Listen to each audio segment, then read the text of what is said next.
one key motto for us is the world is young. And so don't feel that the world is broken and that disruption is the end of the end. No, it's the beginning of the beginning.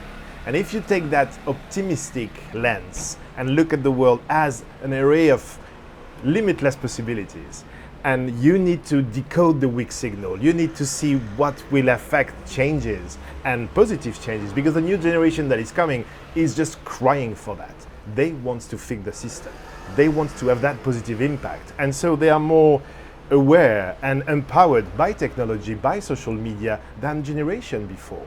And so looking and talking and listening to this Gen Z every day has been incredibly fruitful for Vice as an organization. And now today we talk to 3 generations of Vice fans, the people who start with us 25 years ago that still watch us on TV and so on, the people who discover Vice News and our movie or documentary like Fire Festival on Netflix with Vice Studio, and also obviously the people that on Snapchat probably didn't know Vice a few months or few years ago, but there's 36 million of this Gen Z every day watching and our content and liking it. So for us, I think it's Vice is back, stronger than ever, with a value proposition that is pretty unique. You know, the number I love is, it's a volume, but it says everything. Every day we produce 1,500 pieces of content in 25 languages. It's not translated content, it's original content from people on the ground, journalists, editor, producer, in Hindi, in Arabic. Vice Arabia is killing it. We have huge success that we even launched the first astrology horoscope that is hosted by a trans people with Vice Arabia. So constantly moving society forward respectfully, but really having that impact and talking all languages of the world. It's the only way to be culturally relevant. And tell us a little bit about the premium video distribution changes. We heard recently about the changes with HBO. Yeah. Give us an idea. So, if you want to understand what Vice is today, 2,500 people and 5 lines of business.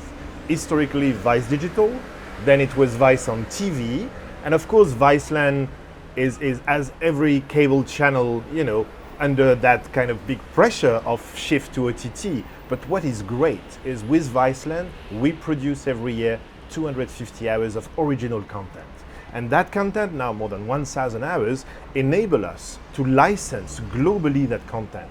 So last year, it's the 1-year anniversary with Channel 4 in the UK. They licensed 900 hours of Vice content on their OTT platform. And for every broadcaster, especially the free-to-air broadcaster, that needs to move to digital platform, that needs to move to OTT, they don't necessarily have the content to skew younger. So they come to us and immediately we can partner with them to attract these new audiences on this new platform. Vice TV was the second business line, then Vice News, started on YouTube, then the HBO fantastic partnership that just not renewed. We will announce soon the new home for that Vice News content. I mean, multi-Emmy awarded, Peabody, and the biggest newscast for the young audience in the US. We want also Vice News to become more international because, you know, we don't need less Vice News, but more Vice News, because in a world of fakery, to have trusted sources, the highest journalistic standard, and deliver every day 30 minutes of premium news, it's something that we need. And with elections coming all over the world, not just in the US, you need more and more that kind of immersive reportage from our great newsroom. So Vice News, then Vice Studio with the streaming wars. You know that all the platform will look after fresh content and premium content. So we produce with Vice Studio, we produce with Pulse Film, TV series, TV show for HBO and Sky, movies for Amazon, for Netflix, and the other platform coming, Disney Plus, Warner Media.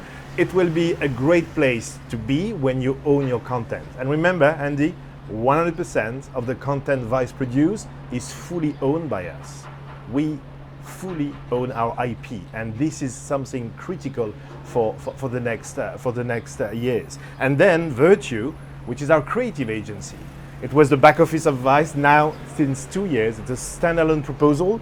Already 7 shortlisting at Cannes, so we're very proud of that. great innovation, fantastic brand partner. And so we want to bring the brand in that content world because they need premium content. This is the only way to get engagement.